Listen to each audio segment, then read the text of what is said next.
we are going to look at CUDA synchronization, and this topic is a little involved, but let's see. I think together we'll be able to understand things better. So let's delve into what is meant by CUDA synchronization. So in general, when we parallelize a GPU code, many times we need to have enough parallelism into the original algorithm.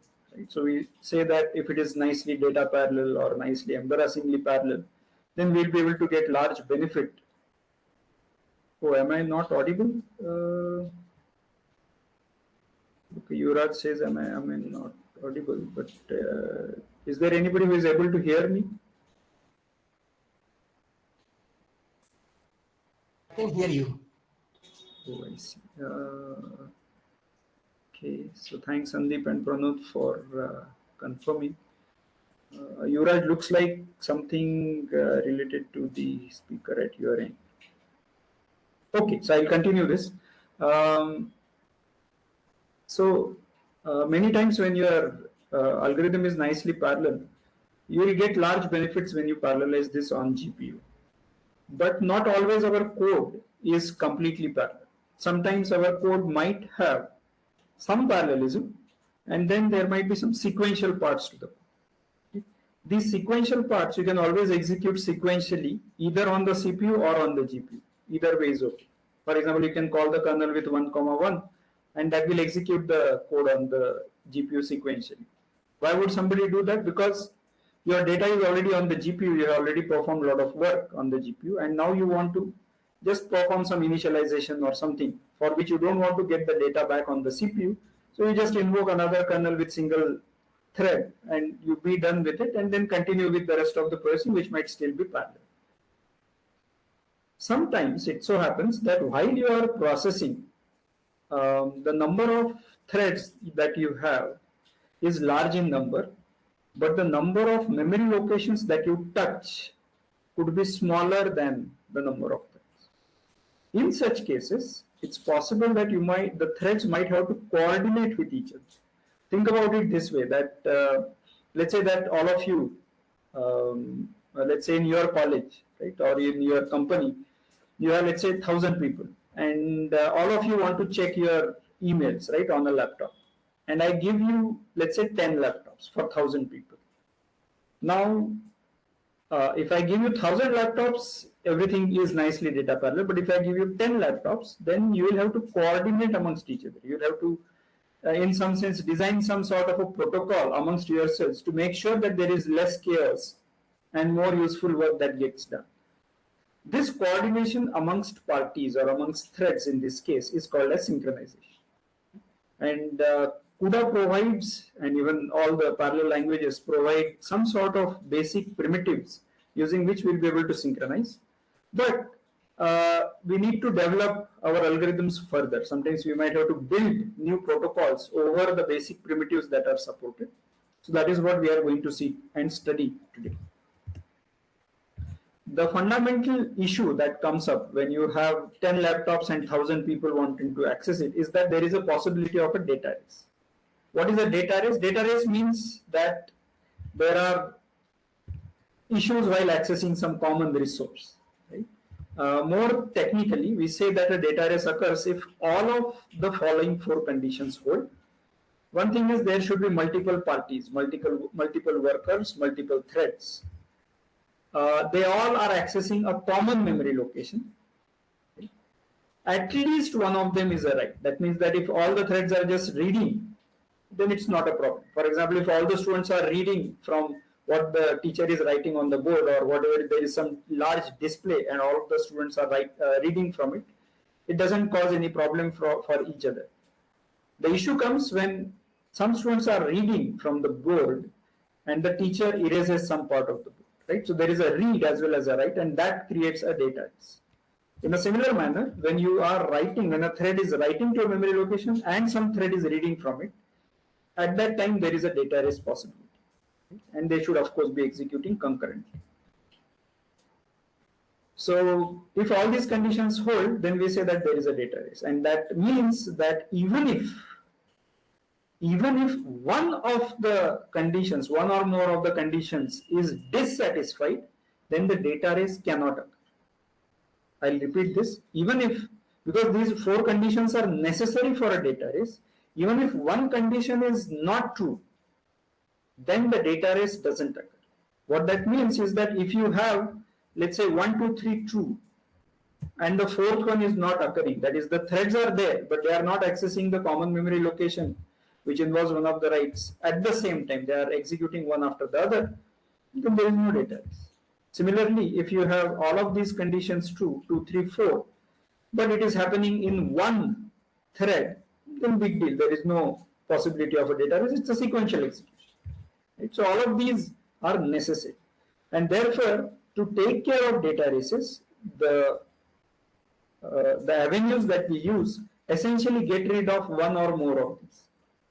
For example, I can just execute the code sequentially, right? And that gets rid of the data race completely. Alternatively, I can say that I am not going to access a common memory location. I can privatize the data. Right? So instead of accessing the common laptops, if I give 1,000 laptops to all the people, then they are able to do it in data parallel manner. Of course, I'll have to do something else later, but in our analogy, in our example, we can, instead of giving 10 laptops, I give 1,000 laptops. So individually, each thread works on its own. I can separate the read and the write, because I said that at least one of them should be a write for a data race to occur. If I say that the reads are going to happen at one point in time and the writes cannot happen at that time, so I separate the write from the read, and that can remove data race, provided there are no multiple writes occurring at the same time. Okay, multiple reads happening at the same time is not a problem. And another way is that we ensure that there is mutual exclusion, there is no concurrent behavior across threads. So all of these and more are essentially avenues or ways in which we can avoid the data race. Let's get into the programmatic aspect of avoiding this data race, but this was more at a high level, where data race turns out to be a very important concept in parallel programming, not necessarily on GPU, in any parallel programming. So let's understand this particular code. So there is a thread T1 which executes this left-hand side code, and then there is another thread T2 which executes the right-hand side code. This flag variable is shared across the two threads. That means it's kind of a global variable which is accessible to both the threads. S1 and S2 are two statements which are unrelated to flag, which just get executed by T1 and T2 respectively. We don't care what those are. Now looking at this code, if these two threads execute simultaneously, right? Can you tell if there is a data race in this program? Anybody?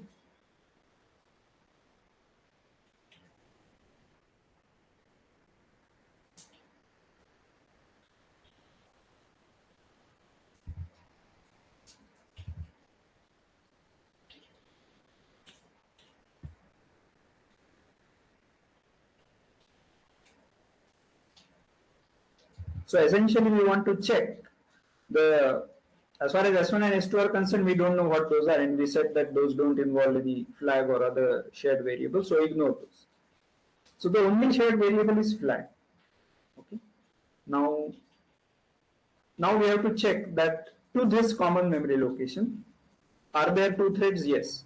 Is it possible that they might be accessing flag simultaneously such that one of them is reading and another is writing? Is that possible? So Sandeep says yes, there is a data race. Okay. Any other suggestions?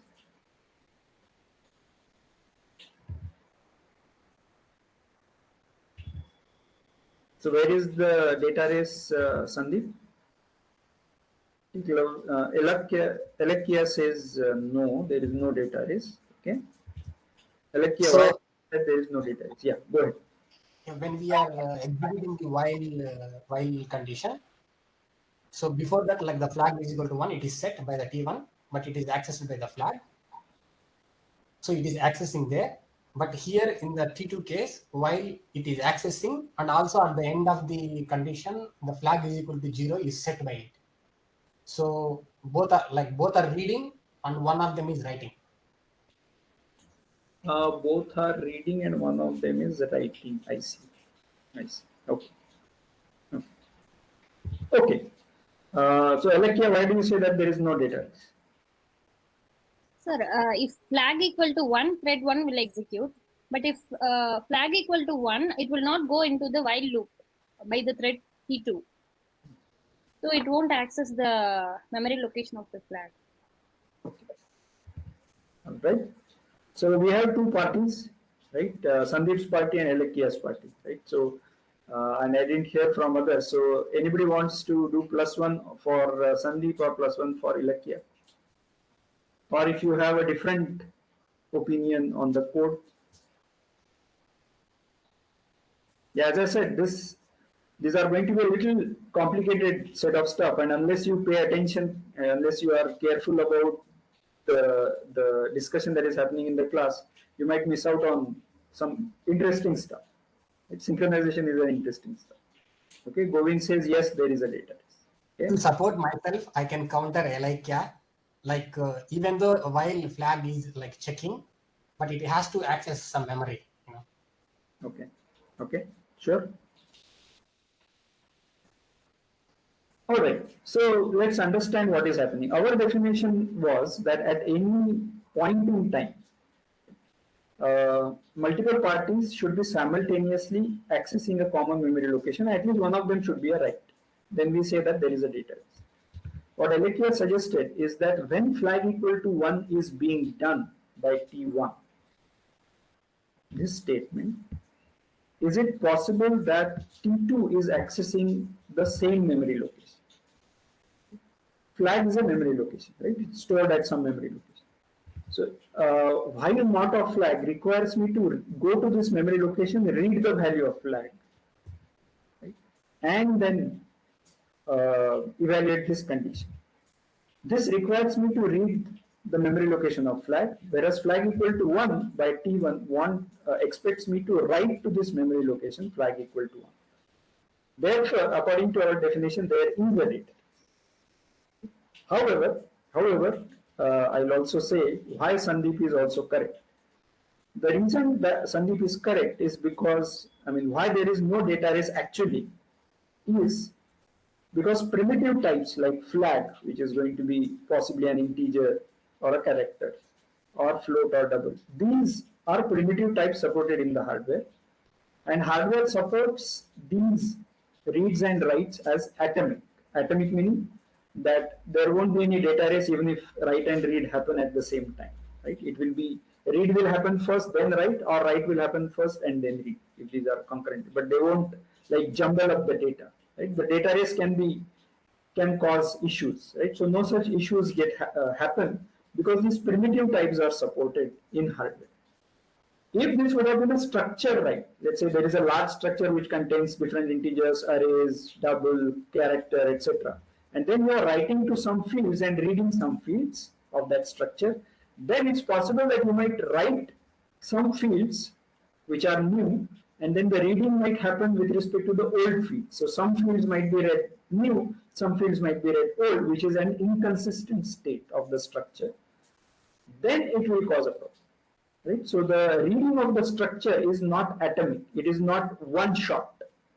Whereas reading of these primitive types and writing to these primitive types turns out to be atomic. Right? And so we are taking advantage of the hardware in this case that read and write are atomic in nature. That means that there is, think about it like a critical section where we say that either the effects are visible completely or none at all. But it will never happen that partially the effects are visible, right? So thankfully in this case, although technically according to our definition there is a data race, because of the way hardware is, especially CUDA hardware as well as on the CPU, the primitive types are atomically read and written, and therefore there is no data race. But remember that this code does have a data race from a general parallel programming perspective if you don't consider the hardware, because not all hardware might support these primitive types to be atomic. Usually they do, but not always. Okay, good. Thanks for the discussion.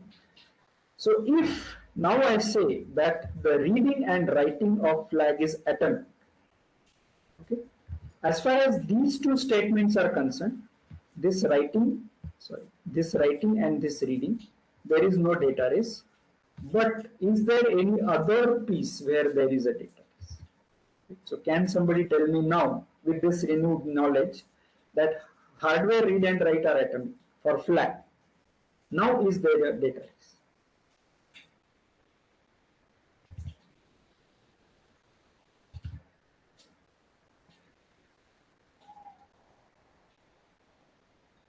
Okay, Yuvraj says no race.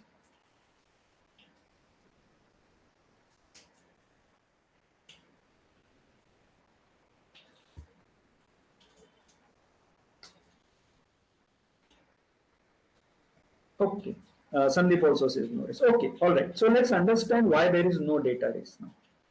If we say that flag reading and writing is atomic, that means the only value that we will be able to see for flag is going to be 0 or 1, assuming that it's like a boolean or integer 0 and 1. We might have to assume that initially the value of flag is something, right? Because it's possible that T2 might start executing, and there the value of flag could be garbage, right? So we will assume that that garbage means it is going to be either 0 or 1, right? So let's assume it to be that.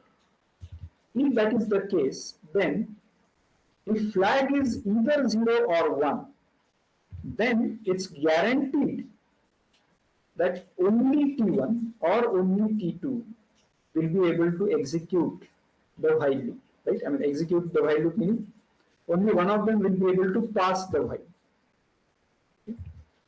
while. So does that mean that there is something that the code is ensured? Right? So can somebody think of now that if there is no data race in this code, because of our assumption that the hardware primitive types are supported atomically with respect to read and write, what does this code do? Right? Can somebody think about that and answer? Sorry about this.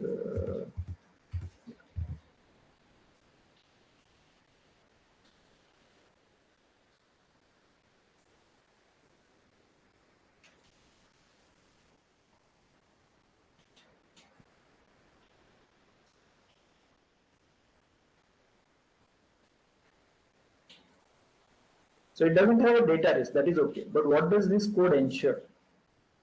There is some functionality which is embedded into this parallel code.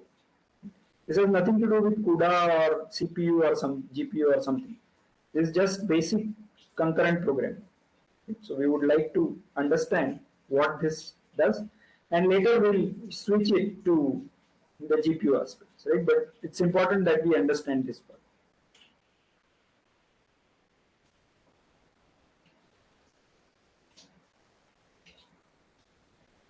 So thanks, Yuvraj, for answering. That also conveys that you have sorted out the issue with respect to the audio. Okay, any suggestions on what this ensures? Okay, let me ask you in a different way. Right? Is it possible that S1 and S2 execute simultaneously?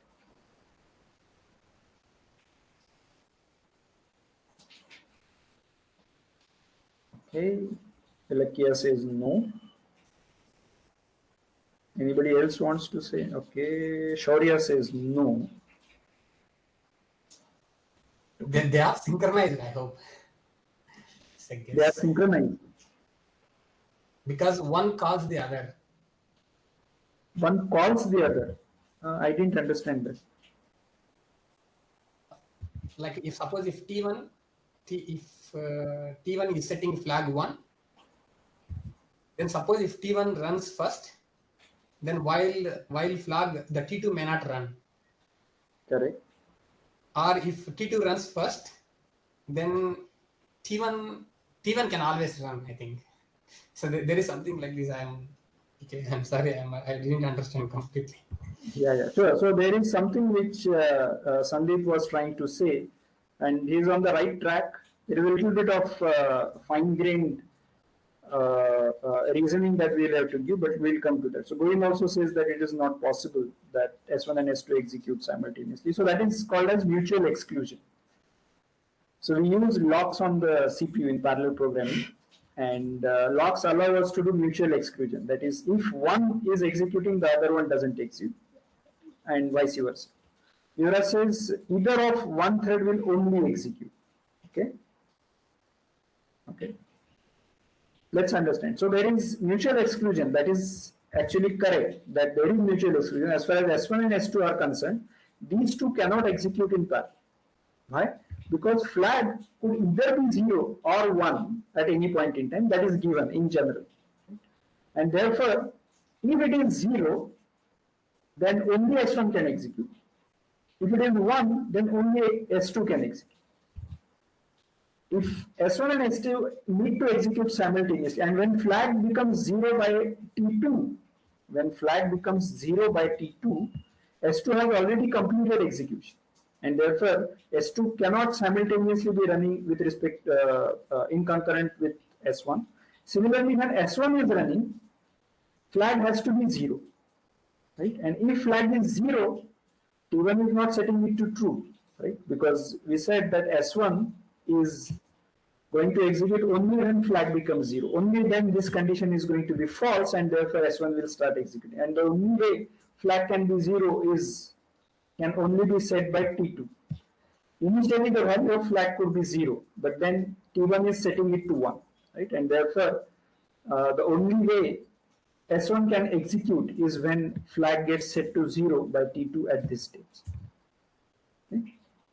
Sandeep says data race is removed by sequential setting.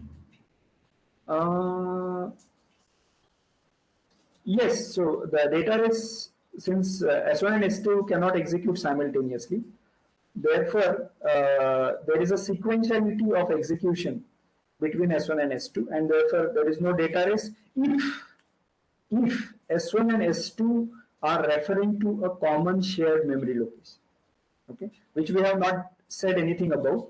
But if S1 and S2 are critical sections which are writing to common memory location, then S1 and S2 mutual exclusion can be guaranteed with this code. Sure, no problem to me. Okay, so but there is something more, and that something more tells you about when S1 can execute. So S1 can only execute if S2 says flag equal to 0. Right? Because after that, while flag condition will be false, and then S1 will get executed by T1. Initially, S1 cannot be executed. Initially, irrespective of what the value of flag is, S1 cannot be executed. Right? So that is one important piece. The second piece is that if initially flag is 0, this condition is true. And therefore, the T2 will continue running here until that flag equal to 0 happens. I mean, till that flag equal to 0 condition is satisfied. Only when T1 says that flag is 1, after that T1 hangs here or waits here, and then T2 starts executing S2. Okay. So in a sense, 0 indicates T1 and 1 indicates T2 as far as flag's value is concerned. But then initially it is also possible that the flag value is 1. We have not said anything about the initial value of flag. So initially when we said that the flag value is garbage, if it is 1 initially, then S2 can start executing immediately. Right? Because not of flag will be not of 1, which is going to be 0, and therefore S2 can start executing depending upon the initial value of flag. If it was 1, then S2 will execute, and only after that S1 will execute. Okay. So what this ensures is, I have just summarized it here, whatever we just spoke, that if initially flag is 0, then S2 executes, and after that S1 executes. If it is 1 initially, then S2 executes, right? And after that S1 may execute or T1 may hang, right? Why T1 may hang? Can somebody tell me why T1 may not execute at all? I mean, why it might hang?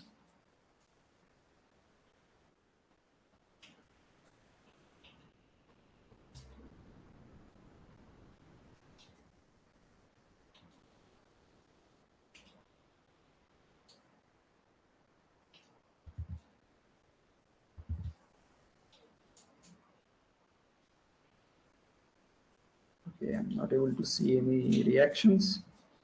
Okay, it's possible that T1 may hang because flag equal to 0 might happen by T2. Okay, flag equal to, so T2 executes, initially flag is 1, therefore the while loop evaluates to false, it comes to S2, T2 executes S2, it sets flag equal to 0, and after that T1 starts executing. If that happens, then T1 is going to set flag equal to 1, and there is nobody else now to set flag equal to 0, and therefore T1 simply hangs in the while loop, hoping that T2 will sometime execute and set flag equal to 0, but there is no T2 because it has already executed. Right? So this thread ordering or thread interleaving can be arbitrary, and therefore the synchronization issues can come up, and it, as you can see, even in this simple code, it becomes a little challenging or difficult to argue about how the interleavings will be. So imagine you have a large piece of code, let's say your assignment, which is executed by thousands of threads. So how the synchronization issues can come, right? So that is where the difficulty arises, and we would like to understand these and tame these difficulties. Okay? So we did that only for two, but this guaranteed that if there are two threads, S1 and S2, then it is guaranteed that S1 and T1 and T2, S1 and S2 will never execute simultaneously. Right? So that is guaranteed, assuming that reading and writing of the flag is atomic. All right, so that part is done. We would like to generalize this for n threads, which we will come to. Okay. Imagine a situation, I'm going to give you a couple of examples where this might be required. So imagine a situation where there are student roll numbers and marks of, let's say, some 80 students or 100 students in GPU programming, right? And we would like to assign grades because we want to create a histogram. And there are cutoffs, grade cutoffs, let's say S equal to 90, A equal to 80, which is what is followed at IIT Madras. This absolute grading may not be followed, but I sometimes follow it in the case of GPU programming. And then if you get 40 marks, you get E grade, and below 40 marks, you get U grade, which is called as a fail grade. Right? So there are some input array. There is an input array which tells you what are the marks of the students. And then there is an output array which tells you what are the number of students which are scoring a particular grade, right? So how many grades are there? 90, 80, 70, 60, 50, 40. So these are 6 grades, and then U, which is the 7th grade. So the output array essentially contains 7 length array. Right? So output array is of length 7. Input array is of length, let's say 80 in this case, right? So that 80 comes from the 80 students. Okay. So from the input array, we want to construct the output array. If I want to do it sequentially, I'll go over the 80 students, find out marks, and appropriately increment a counter in each of these buckets, and I need to initialize this 7 length array to all zeros. Right? At the end, what I get are counts of different grades, which I can create a histogram of. Right? So these are the 7 grades, and I get on y-axis how many students per grade are there. Right? So that is our histogram. That is my application that I want to construct. But if I want to do it in parallel, there are 2 ways in which you can do this parallelization. Right? What are the 2 ways? Can somebody think of this? What are the 2 ways in which you will parallelize this?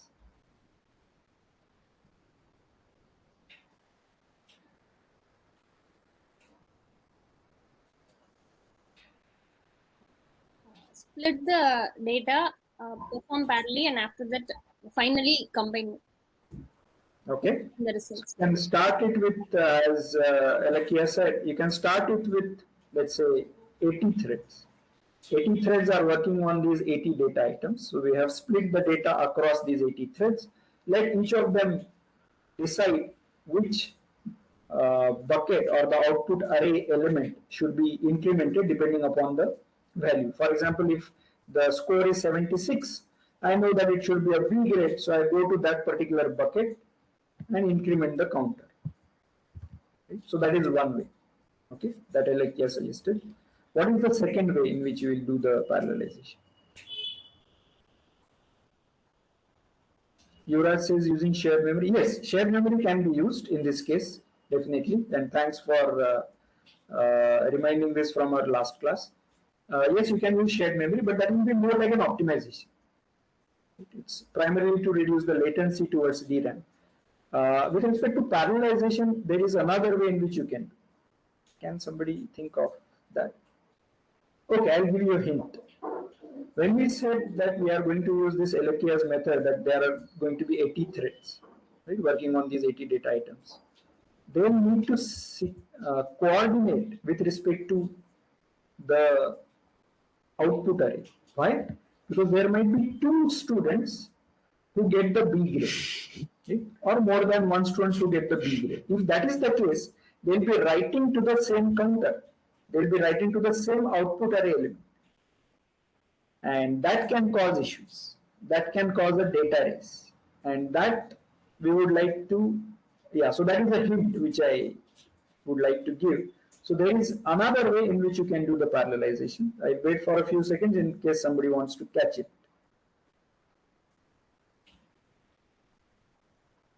Yura says lock and update. Yes, you can use synchronization. We'll come to that. But with respect to parallelization, what can you do? So you are right that you will require some sort of locking, some sort of synchronization to update this, some sort of critical section, because there is a data array. So you would like to protect your program from the, let's say, undefined behavior or unexpected behavior. But with respect to parallelization, there is a method. Okay. So since there is a data race, one of the other ways, Tony says, is histogram calculation really parallelizable? Is not it a serial calculation? Yes, it is a serial calculation if you are talking about, let's say, 6 grades or 7 grades, right? But this is just to illustrate the concept. What we would like to do is to extend it when you are dealing with very large amount of data, right? And the number of such buckets is large. And I'll tell you one example of that as we discuss. Maybe I'll mention it right away. For example, if you are talking about, let's say, the scale at which GATE or JE work, right? So there are a large number of students and they need to be going to different, let's say, institutes for blocking different seats when the GATE MTech admissions happen or BTech admissions happen. The number of such seats is large, right? The number of students is much larger. In such cases, if there is a centralized admission system which is happening from multiple locations, then we would like to coordinate this, right?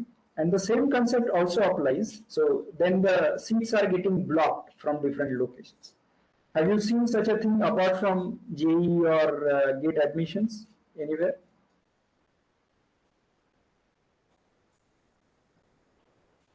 Any other applications where you require this?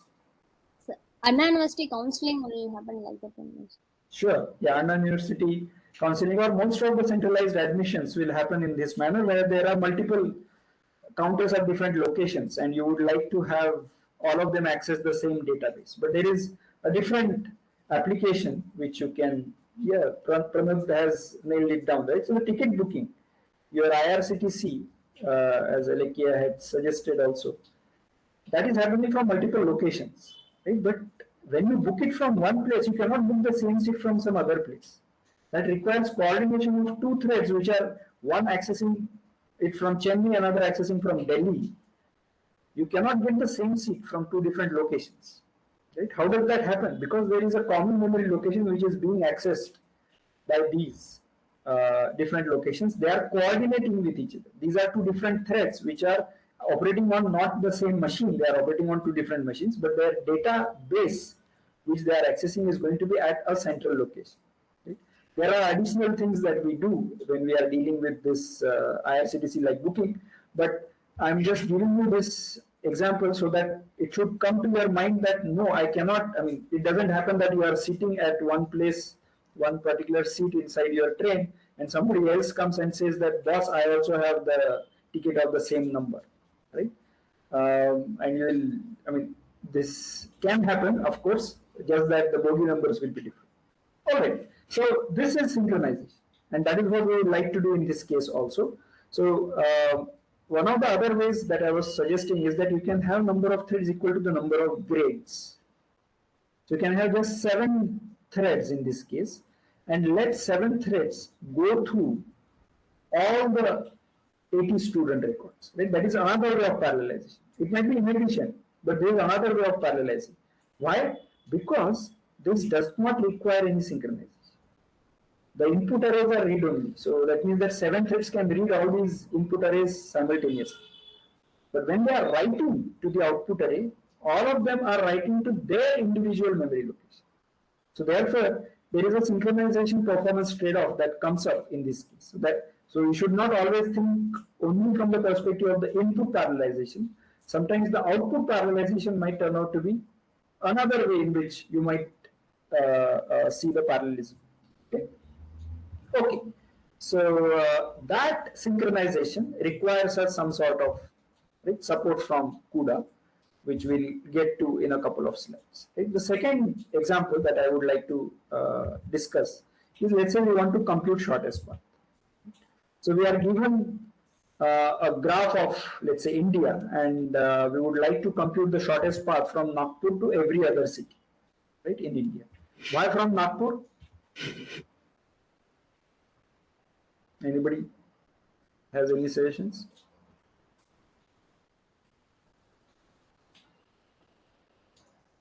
Center of India, Pranod says, sure. That's a good observation. So, I mean, yeah, so it comes somewhere around the center of India, but yeah, so there are two reasons why we would like to consider Nagpur. Right? The one reason is that it's not only that it's around the center of India, but officially the geographic center of India is in Nagpur. Officially, right? So there is a notion of a 0 mile in Nagpur, where the locations in different parts of the India get measured, right? So that is called as 0 mile in Nagpur. So that is the official center. The second important reason is that it's my hometown, right? So therefore, we would like to compute it from Nagpur. Okay. So you are given this graph, and you are given, let's say, some graph library also to take care of the input to create the map in a graph-like format. And there are associated routines where if you are given a city, then you can go over to what other cities it is connected, etc. Right? So if you are given this graph library, then those of you who have studied graph algorithms, right? For example, shortest path algorithm, let's say Dijestra's algorithm or Bellman-Ford's algorithm, essentially, and if you have not studied, don't worry about that, right? So we would like to compute these shortest paths in a graph in such a network, right? So let's say this is our Nagpur, this is our source node, which is connected to some different nodes, and then they are interconnected to some other nodes and so on. And then we are given a distance of between the two cities. Let's say that distance is in some unit, let's say 7 units, 3 units, 2 units, etc. Right? So one of the ways I can parallelize this computation is that I can say that, well, I'm just going to give threads different nodes to operate on, and what each thread does is that, let's say there is one thread which is operating on B, there is another thread operating on E, another thread operating on G, and so on, and each thread takes the current distance of itself, current distance of the node that it is operating on, and updates the distances of its neighbors. For example, the thread operating on node B will take the current distance of B and update the distances of E and F, right? Which might not be the right distance currently, but we need to keep on doing it repeatedly. Right? Initially, all the distances except the source distance, which is A or Nagpur, that is going to be 0. So A's distance is going to be 0. All others are going to be at infinity. And then we go on reducing the distances, that is called as settling the distances in parallel. So initially, let's say there are 1000 nodes in this graph. So we launch the kernel with 1000 threads. And each thread operates on B, A, B, C, D, E, F, G, all of them, let's say 1000 nodes, and they settle the distances of its neighbors, okay, if possible. Right? If it is infinity, you can't settle it, so you continue to let it remain as infinity. And you go on doing it repeatedly. Every time you keep on doing it until there is some change happening. In the first iteration, the thread which is operating on A will be able to settle the distances for B, C, and D. As far as E, F, G are concerned, those distances may get settled, may not get settled. Okay.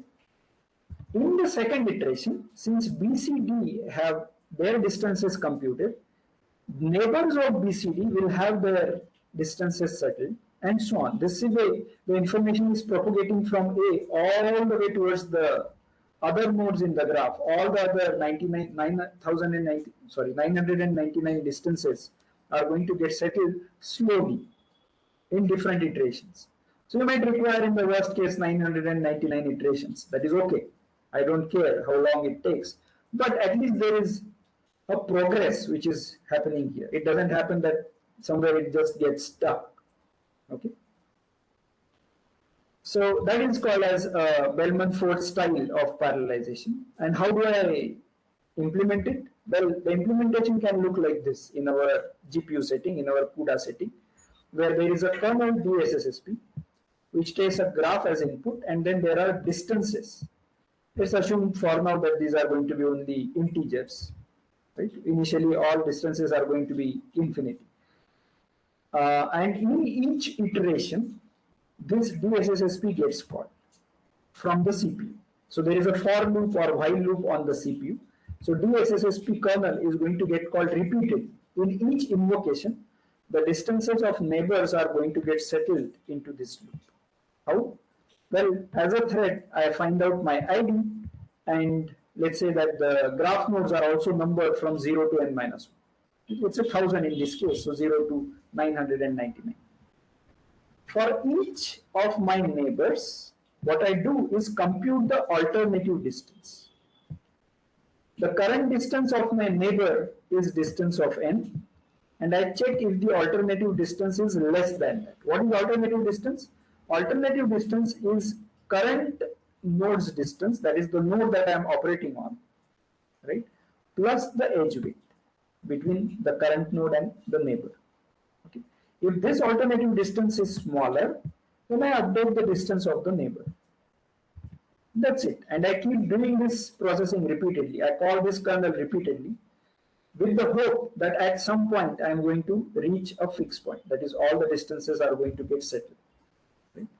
How does that check happen and so on? That is currently not our concern. But let's say that this is the code that I have. Right? The question is this code correct?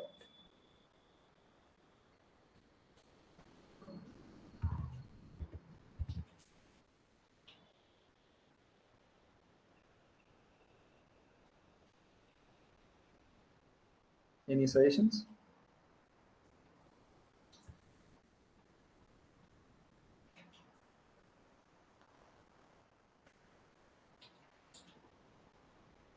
Okay, so I'll tell you where the issue is. The issue is, if you consider about node C, who is going to settle the distance of node C? Right? That can be a thread which is operating on A, or it could be a thread which is operating on D, or both. Why? Because C is a neighbor of A as well as C is a neighbor of D. And therefore, we said that I'm going to settle the distances of my neighbors. So the thread operating on A can also try to settle the distance of C. And the thread operating on node D can also try to settle the distance of C. And settle meaning we are writing to the distance of D, writing to the distance of C, where in this particular state. So this distance of n could actually be distance of C. And since two threads can write to the common memory location, and at least one of them is a write and they are concurrently executing, therefore there is a data race, and therefore you can get a wrong answer.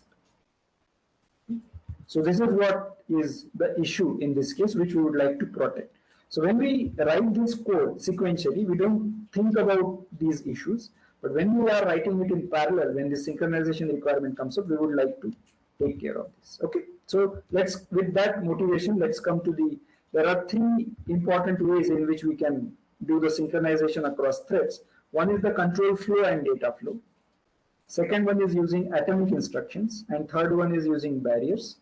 There are others, but we will not worry about them. Okay. So for two threads, when we want to implement mutual exclusion, this is similar to what we did just a few slides ago. But let's see what whether this code gives us that, right? So initially, let's say that I specify that flag, which is a shared variable or a global variable, is going to be false. Right? And let's say I write this code, right? Does this ensure that S1 and S2 never happen in parallel? Any suggestions? Does this code ensure mutual exclusion? That is, S1 and S2 will never happen in parallel.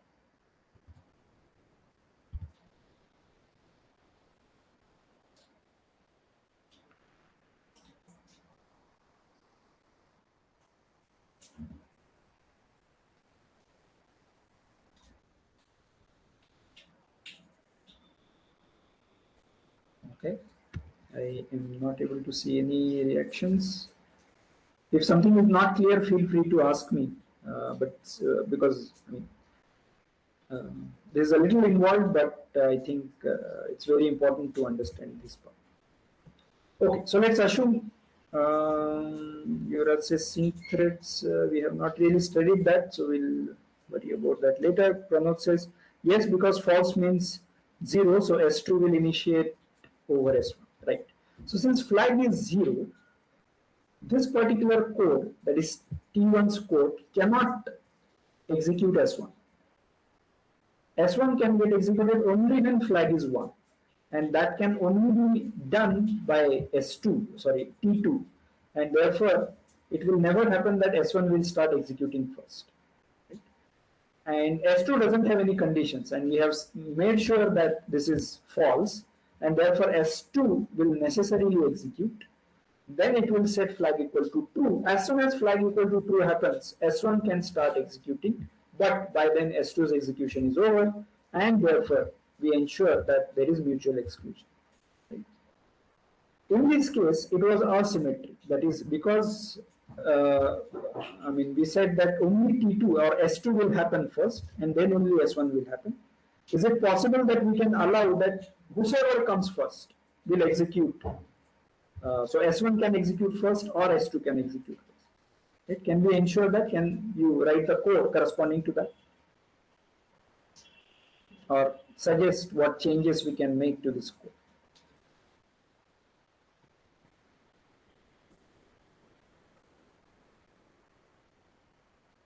Okay. So make flag equal to true. Yes, if you make flag equal to true, Pramod, then S2 will S1 will execute, and then S2 will have to wait. Right? So we'll still be asymmetric. So we would like to make it kind of symmetric in the sense that we don't assume that initially flag is true or not. Flag could be true or false, garbage. But if T1 comes first, it executes S1, and at that time S2 doesn't execute. And if T2 comes first, S2 executes, at that time S1 cannot execute.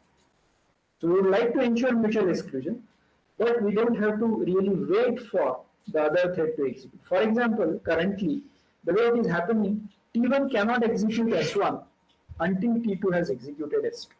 That we would like to observe. Okay. So this is possible to be done by having this kind of a while loop for T2 also. Right? And if we do that, then we are going to get essentially a code something like this. So initially flag could be true or false. And the two threads are symmetrically waiting. This T2 waits till flag is true, and T1 waits till flag is false. And only one of the values can happen, and therefore S1 and S2 cannot execute simultaneously. And then I set flag equal to false in T1 and flag equal to true in T2 to allow the other thread to execute. Right? Sandeep says add while flag to T2. Yes, that is correct. Okay.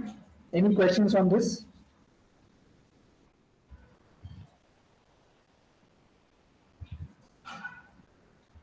Okay. So there were some assumptions that we made in this case. First one was that the reading and writing of the flag is atomic. That is what we discussed.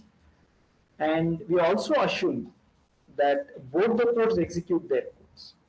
Where was this assumption? Can somebody tell me?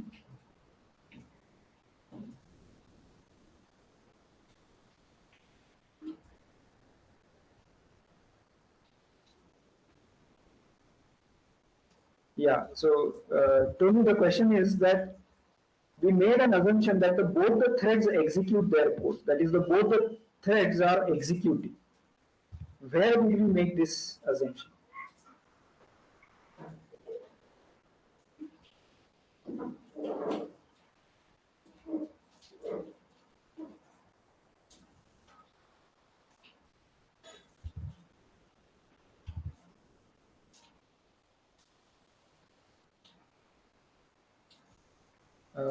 Promises flag equal to true in T1 and false in T2. Yes, but where is it affecting?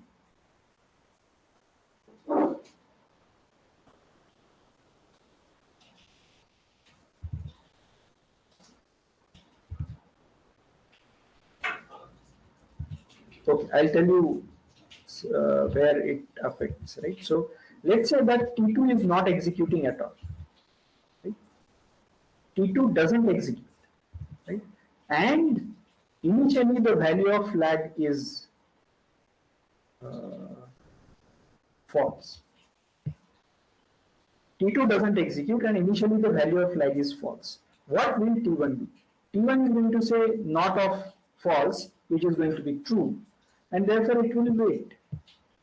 It cannot execute S1. So somewhere T1's execution is dependent on T2's execution, right? Depending upon the initial value. Of course, if the initial value is true, then T1 will execute S1, that is okay.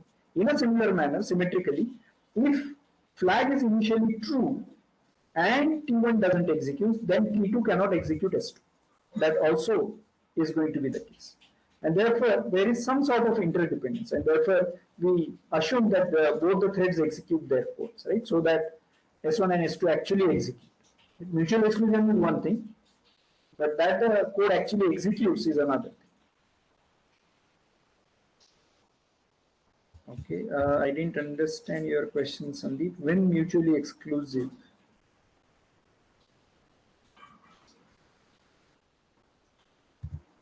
You asked me a question, like you asked us a question. Both the threads execute their codes. We See. assume. No. So only mutual exclusion doesn't say that the thread is going to execute. Right? The thread is going to, if the thread doesn't execute, then the other thread may not be able to make progress. That is the issue here. That should not happen. For example, one thread should not be dependent on the other unless these are very tightly coupled. Right? For example, if they are repeatedly executing, then it's okay. But if they are not repeatedly executing, then this is not a good way of programming. Right? And we also assume that flag is volatile. What does that mean? Right? Does anybody know what is volatile? We have this volatile keyword in C. Suddenly that has popped up here in the synchronization slides. What is volatile?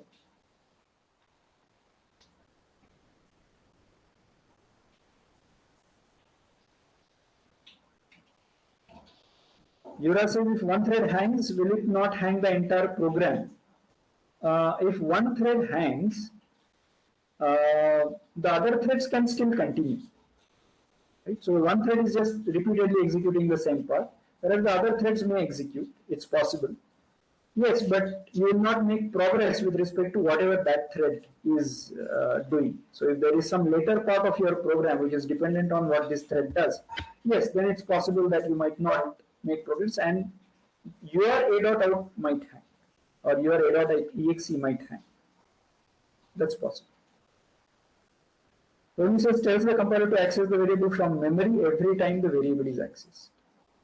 Right? Why is this useful? Right? So Tony's explanation is correct. That volatile tells the compiler that to generate code such that you should not access cached value. You should access it always from memory. It's not always from memory, but at least last level cache. But there is a reason behind that.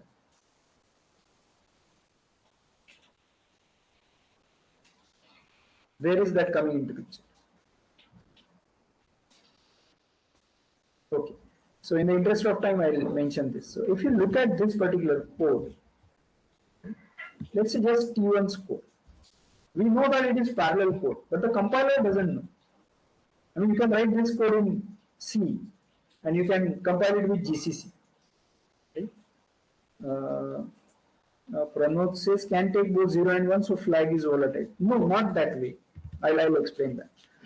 So if you give this code to GCC, what will GCC look at? It will possibly try to analyze the program to figure out what is happening in this loop. It will say that there is some condition which is getting evaluated. And there is no statement inside this code which changes this condition. There is no code inside the while's body which is changing this condition. Therefore, either this is, if flag is true, then this is a no-op because this code doesn't do anything.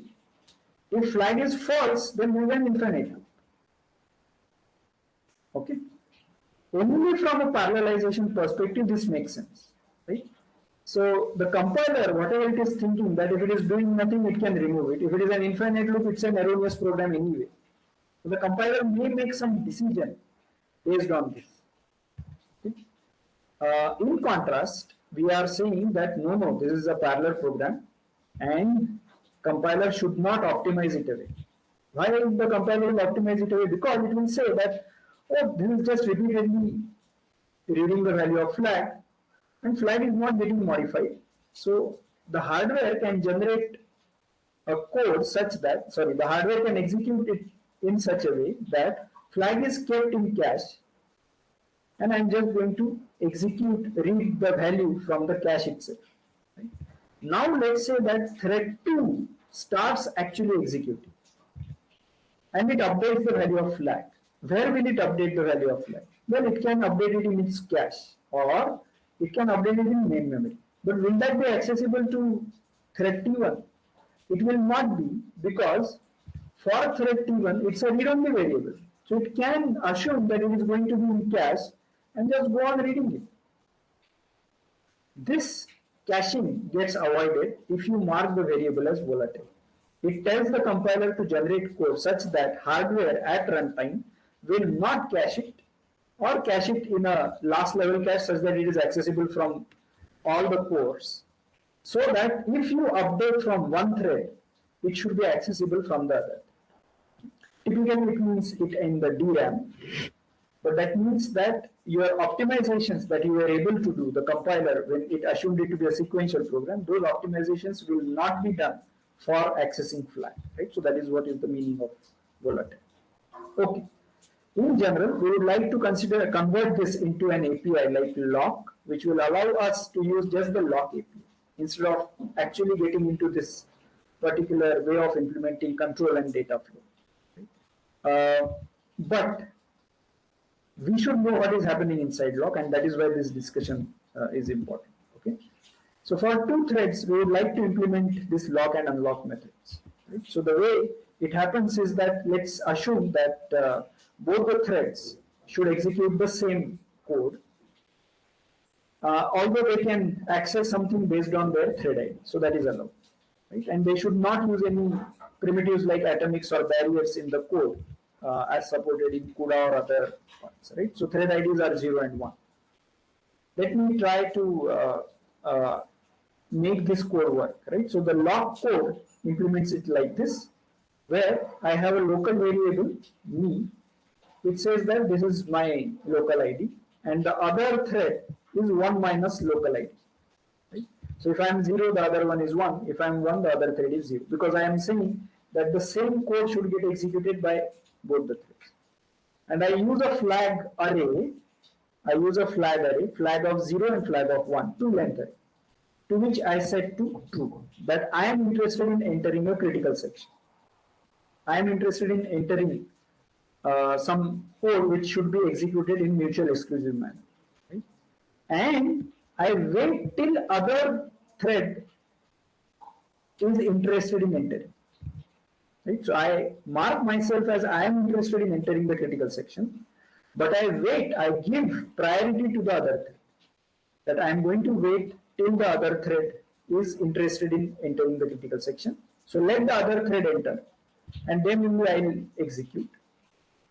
The other thread executes the critical section, right, and then sets its own TID to false. At that time, I will go and execute my critical section. Right? So, any suggestions on what happens in this code? Does this ensure mutual exclusion?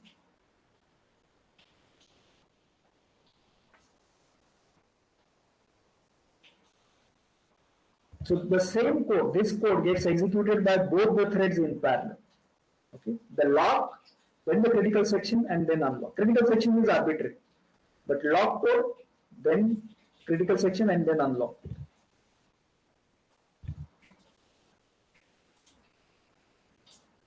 Any thoughts?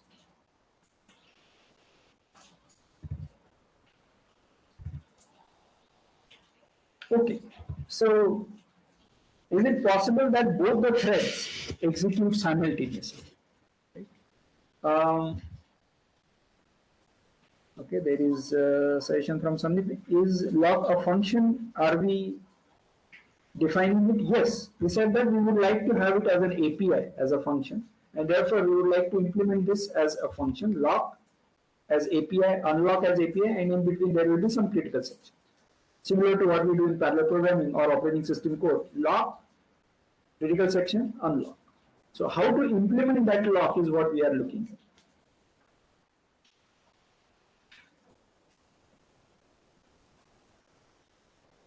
Okay, so mutual exclusion is guaranteed in this case. Why? Because it will never happen that two threads are simultaneously having this condition to be false. Why is not possible? Because initially you set this value to true, and when you check it for other, right, both the threads cannot set it to false, right? The only way you can set it to false is this.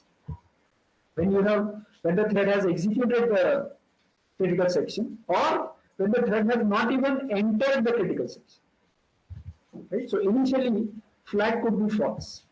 So let's assume that it is false initially. That means nobody is interested in intent. So it will never happen that two threads have this critical section being executed simultaneously. So that is good. Mutual exclusion is guaranteed. But there is some other problem that this code has. Can somebody find out what that problem is?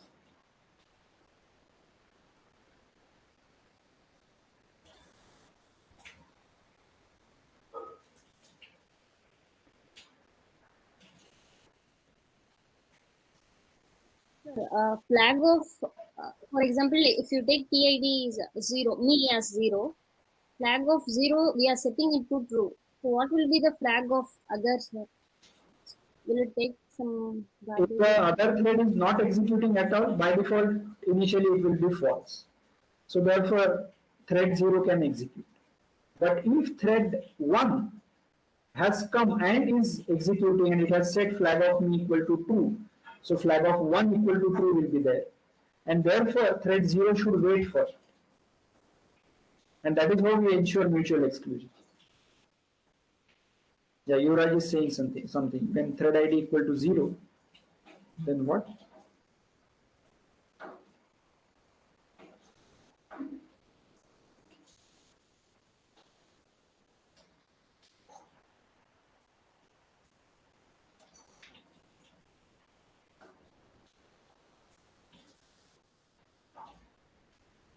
Okay, so let me suggest what is happening. So it's possible that both the threads enter and they set their flag of 0 and flag of 1 to be true. And then they both go to their whiles and check each other's flags. And they both find those to be true. And therefore they both continue to be in the while. I'll repeat this. Two threads start, thread 0, thread 1. Thread 0 says flag of 0 equal to true. Thread 1 says flag of 1 equal to true. Then both of them go forward and they check the other thread's flag, which are both true, and therefore they both continue executing in the while. And therefore there is a possibility of a deadlock. This condition is called as deadlock. Nobody is able to make any progress, right? So what happens when you are at a signal and from four sides vehicles come and nobody wants to go back? Right? So that is a deadlock. If these are happening simultaneously, then there is a possibility of a deadlock. If one happens after the other, then all goes well. Right? So that should be understood that there is a possibility of a deadlock. So there is not a good protocol, right? Although it ensures mutual exclusion. This is happening because there are two flags that we are using. It will be nice if we use something similar to what we had at S1, S2, where there was a single flag. Right? So we might want to use a single variable which defines who is going to execute. Right? So that is going to be our version. This is our version 1. Let's define version 2, where I am going to use that single variable. What does this code do? What I am going to do is that I am going to say that this victim is going to be myself. And as long as I am the victim, I am not going to execute critical section, I am going to wait. Right? If the other thread comes up, then the other thread will, so victim can take only one value, either it is 0 or 1. If it is 0, then I am going to wait. If it is 1, right, so I am going to wait. So if victim is 0, then I am going to wait, but thread 1 will execute. But if victim equal to 1, then thread 1 will wait, but thread 0 will still execute. And it will never happen that thread 0 and thread 1 are waiting for each other, because victim can take only one value. Right? So that is your lock code. And in the unlock code, I just set victim equal to myself so that I give opportunity to the other thread to execute. Now, any thoughts on this? Does this ensure deadlock freedom?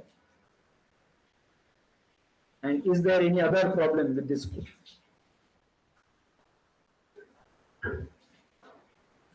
Does this ensure mutual exclusion, by the way? Is it possible that both the threads start executing the same, the critical section? Okay, Tony says no. Sandeep says no. Pranod says no. Okay.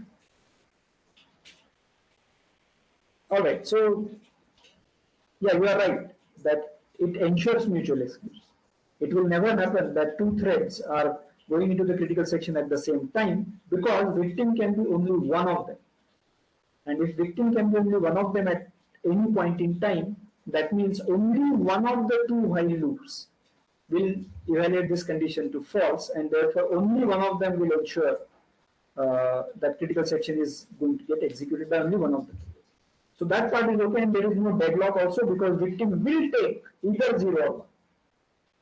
There is a small other problem though with this code, that it might lead to starvation. Right? What does it mean by starvation?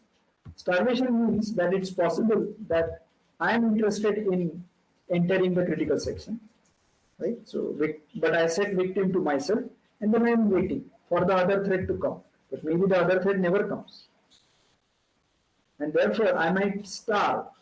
So ideally, the mutual exclusion protocol should be such that there is a starvation freedom available, ensured by the protocol.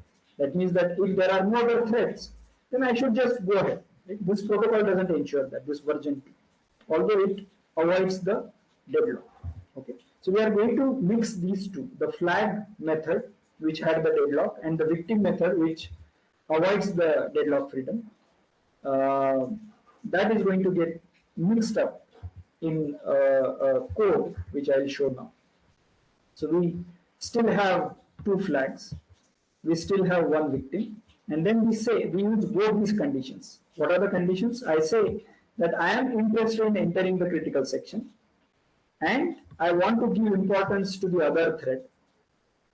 I am going to execute as I am going to execute this while loop as long as the other thread is interested and I am the victim. Both these conditions should be true for me to wait.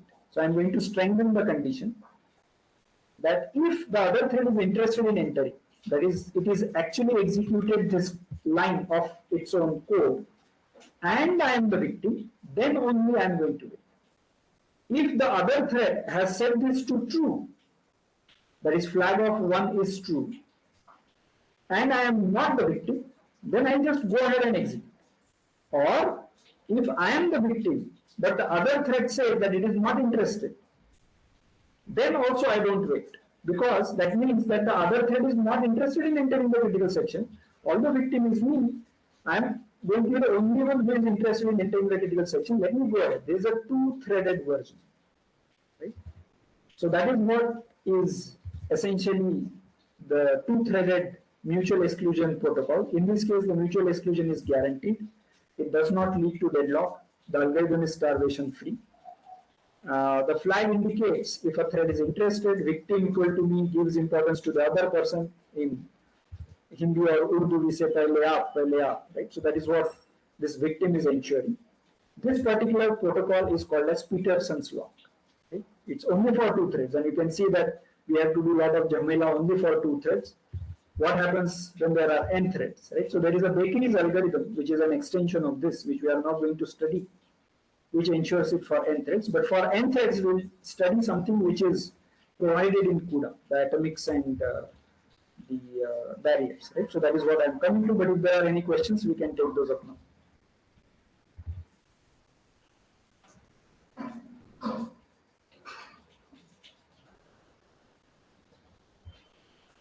Okay, so please feel free to post your questions. I'll just move ahead.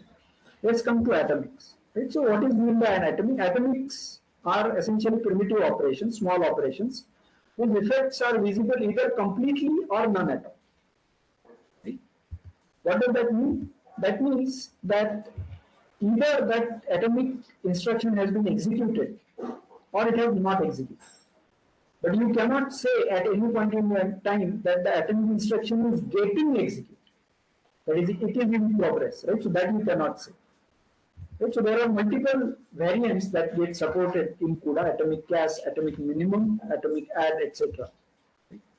And they work with both global memory as well as shared memory. Right? So let's look at its syntax. So just to make sure that you understand this in the context of CUDA, let's say I call a kernel with two thread blocks. Each thread block contains one thread, where I pass an int star as a parameter. Okay, that is the CUDA malloc single integer. And then I say plus plus x of 0 in this. What can happen when you execute this code? Right? So, what is the value of x of 0 after the kernel execution is over? Can somebody tell me?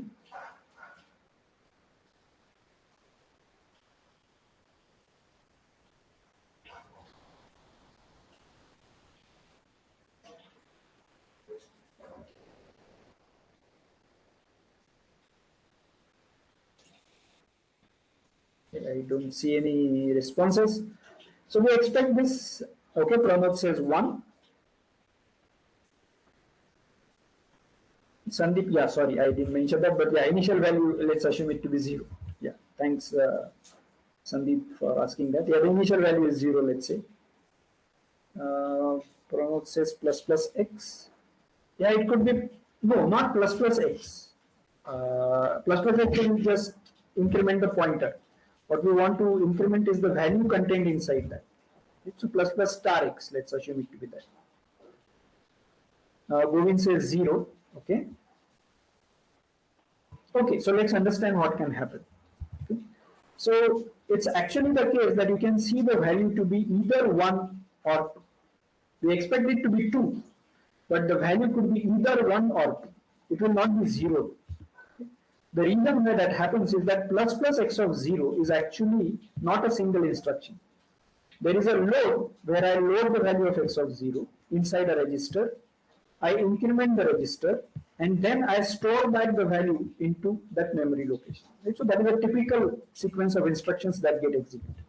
And if this sequence of instructions gets executed by two threads, which is what is happening in this case, then the order of instructions, the order in which instructions get executed in one thread is going to be fixed, but interleaving of these two might be arbitrary. And if the interleaving is the way I have shown, so let's see what all is going to happen, right? Initial value of x of 0 is 0, so it R1 contains 0, R2 also contains 0. Now I increment R1 to 1, I increment R2 to 1. Now in time, let's say T2 executes, so store R2 in X of 0, so I store value 1 in X of 0, and after that I again store 1 in X of 0 from the other thread. And therefore there is a possibility of getting the value 1. Can you still get value 2? Yes.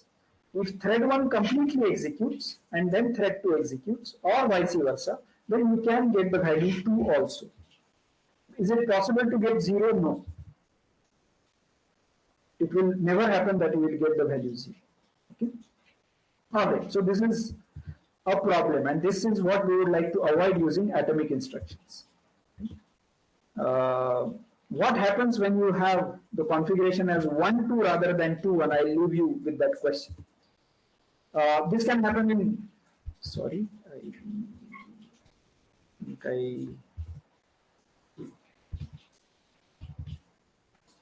let me reshare the screen. I think got stuck. Yeah, so such a scenario can happen in an ATM also, right? So there are two people who go to ATM, or the same person, and they withdraw, let's say 1,000 rupees from the ATM, and let's say the ATM makes these checks. It checks if the balance is greater than or equal to 1,000. If yes, it reduces the balance by 1,000 and gives the cash to the user. Now, if the hints are extracting the money at the same time, and if both of the ATMs check this balance at the same time, let's say the current balance is actually 1,000, then both of the ATMs will say yes, there is enough balance. Then both the ATMs will withdraw 1,000 from the two ATMs. Right? So there is a possibility of this happening. Thankfully, it doesn't happen in real life. The reason being that they probably use atomics in this parallel execution, right? Some sort of synchronization across these two ATMs, right? Your bank account is the same, right? And therefore, if until one completes, the other one cannot see that value, right? So that is what is an important part about the atomics. Okay. So how do you fix that? Well, we fix that by using atomic increment. Right? For this increment, there is a function called atomic increment, where we specify the memory location, and we also give some large value as a parameter. But yeah, the important part here is that we specify a memory location at which the increment needs to be done. So the three instructions that we saw: load the value from X of 0, increment it, and then store it back in X of 0. These three instructions get executed atomically. So you will see only the initial value of X of 0 or the final value of X of 0, but you will not see something in between load, in between increment, etc. Right? And that ensures that the value will always be 2 when you execute this code using the atomic. In general, when you call the kernel with K1, K2 and the atomic instruction, then it is guaranteed that the final value of X of 0 will be K1 into K2. It will never be anything other than that, irrespective of what the thread execution order is, right? So there is a guarantee which you get using the atomic instructions. Right? When will the value be visible? After all the kernel is executed. That is, after the kernel execution, then only you will be able to see this value K1 into K2 to be visible. Okay? In our shortest path example, the issue was that this distance of n was possibly getting returned to by multiple threads. That can be fixed using an atomic variant called atomic minimum, which takes two parameters. One is the memory location, and the other one is the alternative distance. The semantics of this atomic min is that it checks which of these two is the smaller value, and it updates distance of n with that smaller value. So that is the meaning of atomic min, and this code gets executed atomically. That means this checking of which one is smaller and then updating the distance of n, this gets executed atomically, and therefore this ensures that there is no data race, or the issue of wrong output does not come in this case. All right. So the mother of all atomic instructions is called atomic cache. Right? So atomic cache, the syntax is you take memory location and two other parameters. The semantics is that you store the old value of variable, this memory location. We check if variable equals x. If that is the case, then you replace the variable's value with y. Atomic cache means atomic compare and swap. Right? You compare and swap the value with whatever you have passed as a parameter. Otherwise, you leave it as it is. If it is not x, you don't change it, but you return the value. Right? Whatever be the value, the old value that it had, whether it got changed or not, you return that value. That is called as atomic cache, which can be used to implement locks and other variants, which I will skip in this case. Yeah, so you don't have to worry about this part. I'll skip this, but you should go through this later. Yeah, this output also you can think about as what is the output that is possible when you execute this code. But let me briefly talk about barriers. Barrier is another synchronization point. Barriers means that, like we said last time, that you are going from Delhi to Chennai and you decide that, all of you decide that you are going to have a hop at Nagpur. Right? So from Delhi to Nagpur, you are going to come in possibly different trains, different flights, maybe some people will probably even ride a car and so on. So this is happening in parallel, but all of you ensure that when you reach Nagpur, you are going to reach there and meet all of you. You are going to have a nice dinner together. Only then any of you can proceed to Chennai. Then the proceeding from Nagpur to Chennai can again happen in parallel via different modes and so on. So Nagpur turns out to be your barrier. It's your meeting point. Right? So that barrier is essentially a program point where all the threads meet before any thread can proceed.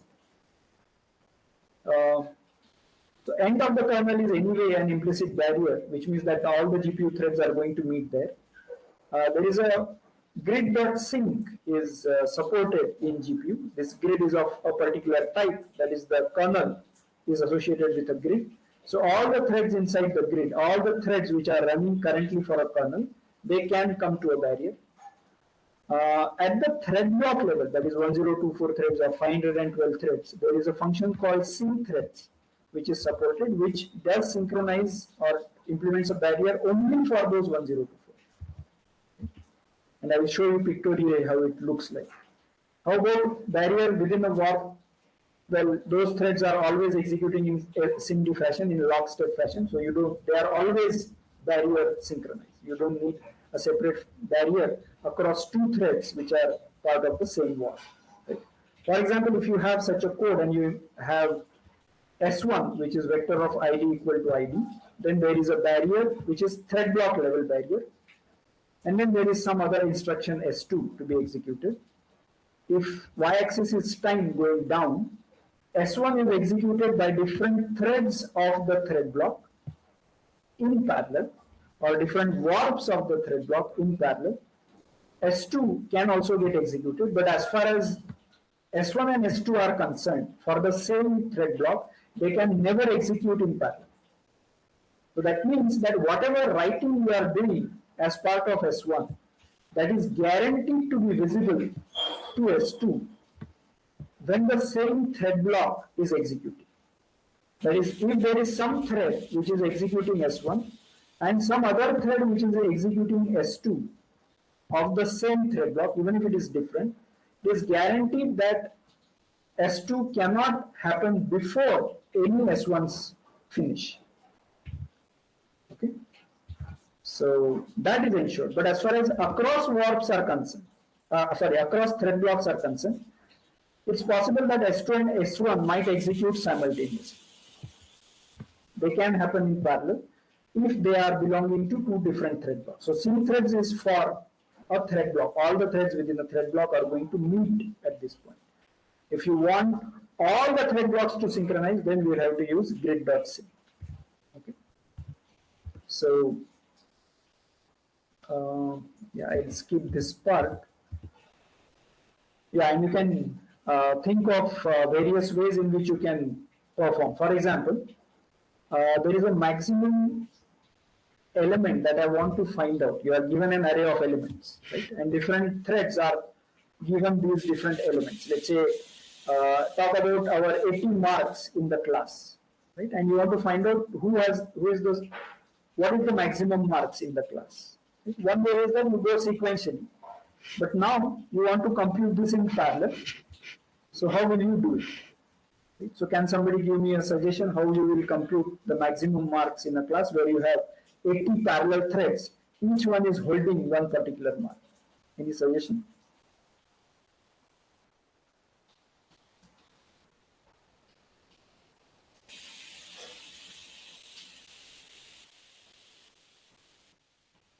Okay, so like we have atomic minimum, atomic min, which we used for single source shortest path. Pramod says first make a small array of marks and execute it and then keep adding other.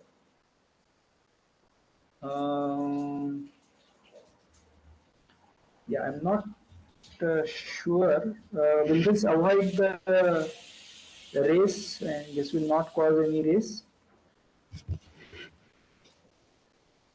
The suggestion that I had in mind was that there is an atomic process if is max, keep it. I see.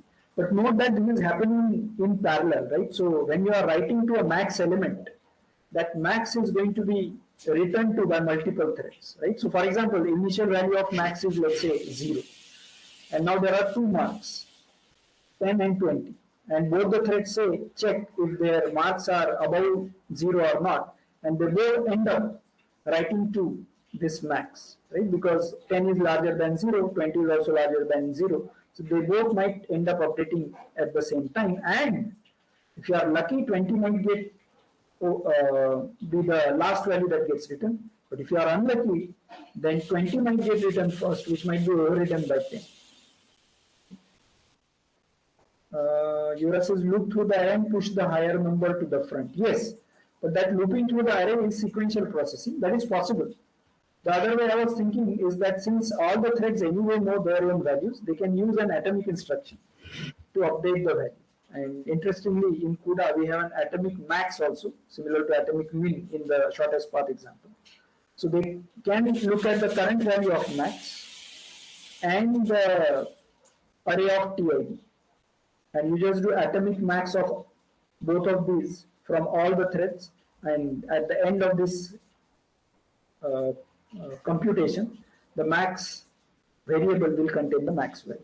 Right? So this synchronization is internally handled by the atomic max function. All right, so we'll stop here.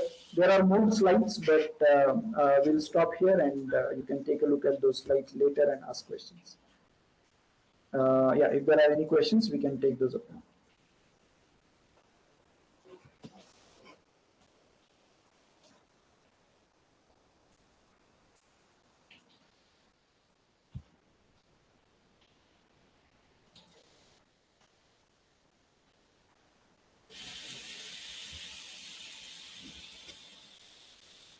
I have a question regarding the last lecture of slide number 11, which the topic is about coalescing. Okay, on that slide, there were like maybe 3 pictures. One case is of coalesced, then another is uncoalesced. Then again, it shows the coalesced, where arrows are the interchange, you know. So when we talk about the concept of coalescing, like suppose if you have a structure of array, as you said, like we have a data which is arranged in the form of array. So each thread will access one array by in the order of descending order or increasing order. So one thread corresponds to the one element of this array. But in the last picture of that slide, it shows that the arrows are like still one thread is accessing one element of the array, but not in any order. So, but you still said that it is the case of a coalescing. So I have a bit confusion, like in the last assignment when they were asking about a shared memory, to use a shared memory to calculate the matrix multiplication. So like generally, like when I searched on with like on Google and that, so they use something called tailing method. What So method? tailing. Tiling method. Okay, okay, yeah, sure. So in that, like anyway, if I take the matrix multiplication, so I think it won't be coalesced. It will be partially coalesced, you know. So because one column, the column when if you want to multiply one element, then we have to take the one column and one row. So row will be always not coalesced, and the column will be always coalesced. Actually, it will be other way around. You are right.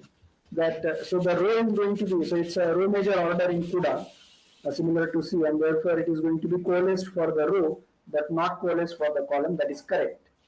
Did anybody think of, and yeah, so you can improve it in some way.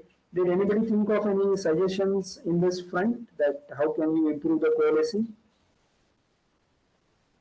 Anybody in the class has tried any alternative methods? So my question was: is it possible to completely coalesce this matrix multiplication? Yes, that is what I am coming to. But I would like to hear from, in case somebody has tried that.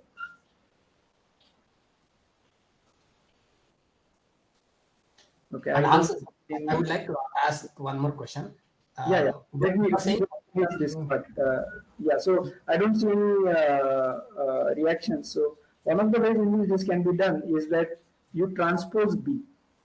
So if you have A into B, you transpose B so that the columns become rows now, and then you'll be able to get coalesced axis. So you yes, get. I thought about this. Okay, sure, good. Right. Yeah, Sandeep, go ahead with your next question.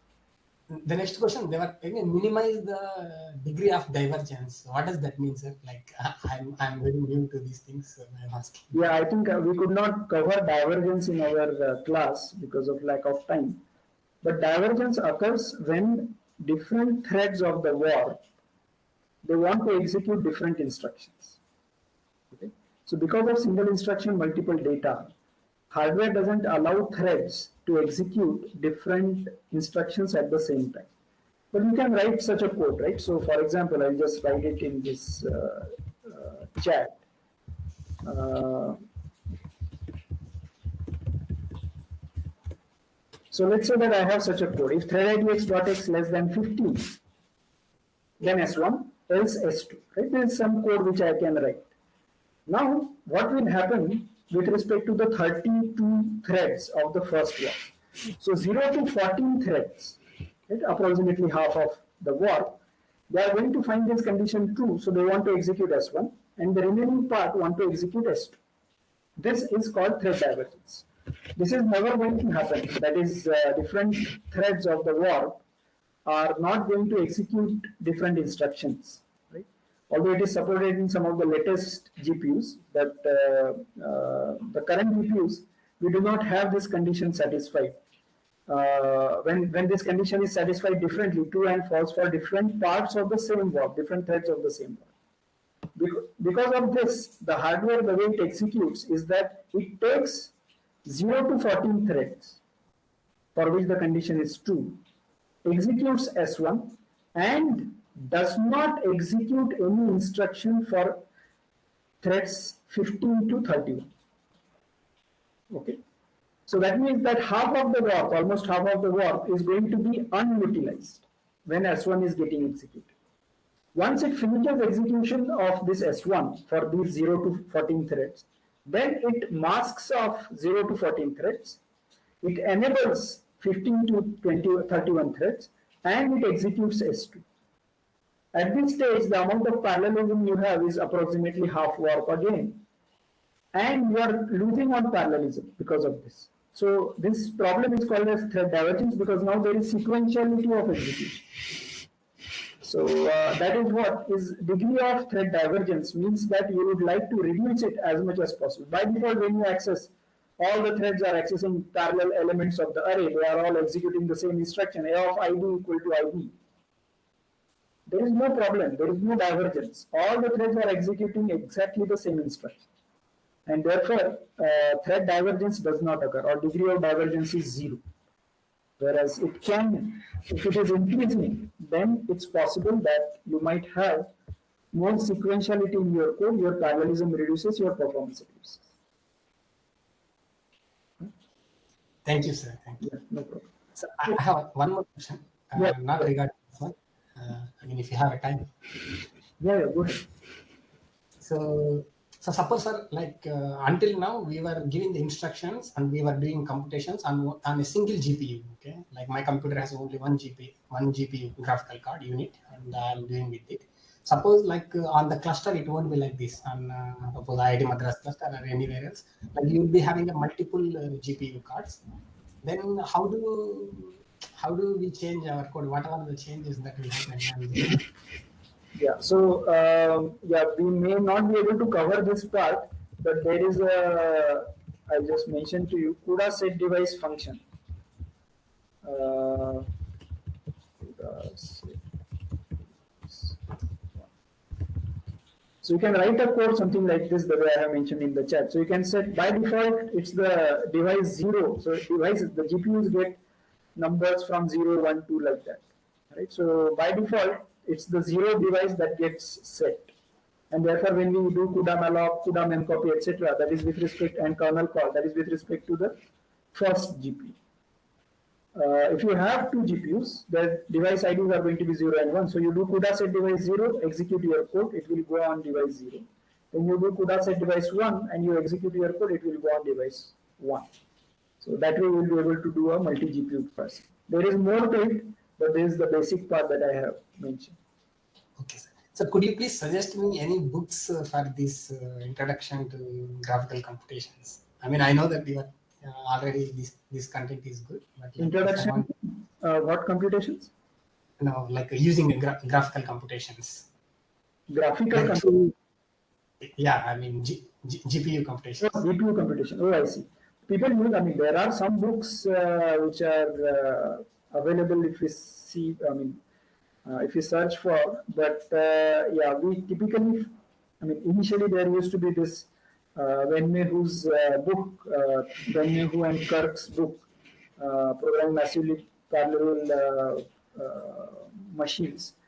But that seems to get a little involved initially, and therefore it becomes a little daunting to look at, read that book initially. My suggestion will be, what I'm going to do is, I'll share with you some of the, so these slides, these lecture videos are available on HPC Education YouTube portal, right? So if you go to that portal, there is a GPU programming full course that we have taught at IIT Madras, right? That is accessible to everybody publicly. My suggestion is to go through that. There is a multi-GPU component also in that, which is a semester-long course, by the way. So you will have probably more than 50 lectures of approximately 1 hour. So that might turn out to be a reasonable thing. If you want books, I think any of these online books should be okay. Yes. Pranod says book that covers C++ examples for CUDA. Yeah, so I think yeah, that might be a little tough. I think some of the newest books contain that, although I don't remember off top of my head what will be a good book. But yes, for C++ codes, I think we'll have to find out, I'll have to dig it up offline. Alternatively, NVIDIA documentation seems to be quite good, in my opinion. But of course, it gets a little lengthy. There will be more examples and more documentation than what you require. But I think that needs to be looked at. Exactly about C++, let's say you want to use some sort of templates and so on. That will be very useful. So I'll have to look it up. Shaurya says, I have some problems understanding transpose of a matrix using shared memory. Sure, you can ask me, or if you want to put the code on our Google group, we can take a look at it and we'll try to debug it up. Koti had a question. I have missed last 2 assignments to submit. Is there any grace period to submit? My suggestion is you just submit. I don't think we'll be able to give a grace period, but just to be fair with everyone who have submitted on time. But it's for your own benefit that you can submit. If you are looking only from the perspective of certification, you might not be able to help, but the primary goal should be learning. So that will Already the answers were out, so yeah, it is also there, right? So the answers are out, so it might not make sense. Yes, I agree with that. So it that's is why I have. your own, yeah, it is for your own benefit that you can try this assignment. Yes. Yeah, no problem. That playlist is really good. Thanks. Pranab says solved and unsolved. I suppose that was for C++ examples for CUDA. Yeah, I think yeah, we'll have to look it up. Sandeep says, can someone share that playlist? Kitty, can you share me that playlist? Uh, okay, so Yuvraj has shared that playlist. Thanks for that.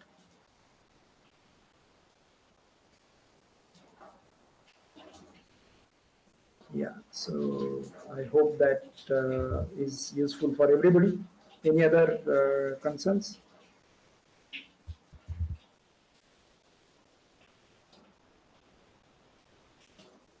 Sir, regarding the assignments are really good. They're tricky, but sometimes I am unable to, get the idea exactly. So Yeah, actually, this course is a little fast-paced.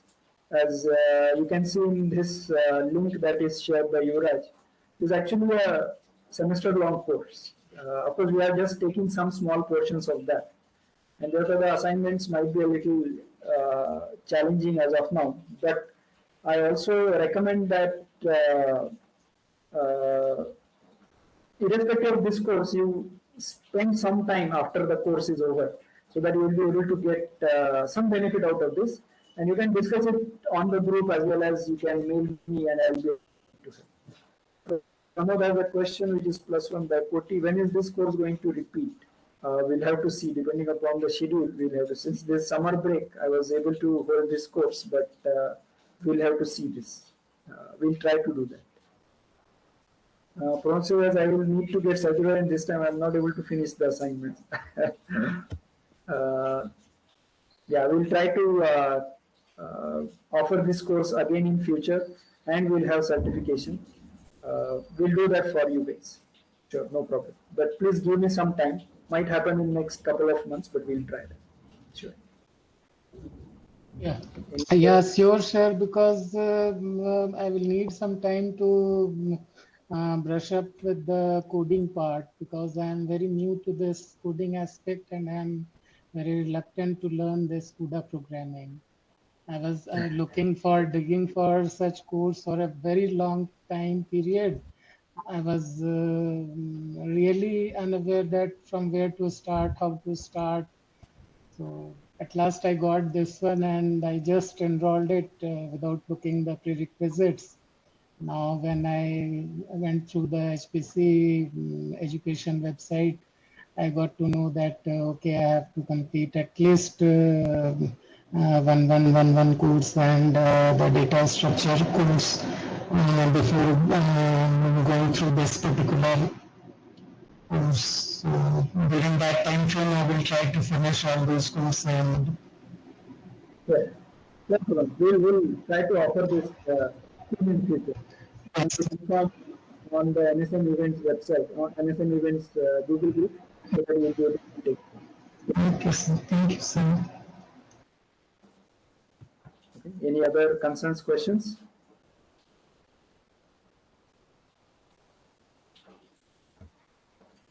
All right. So I'll stop the recording now.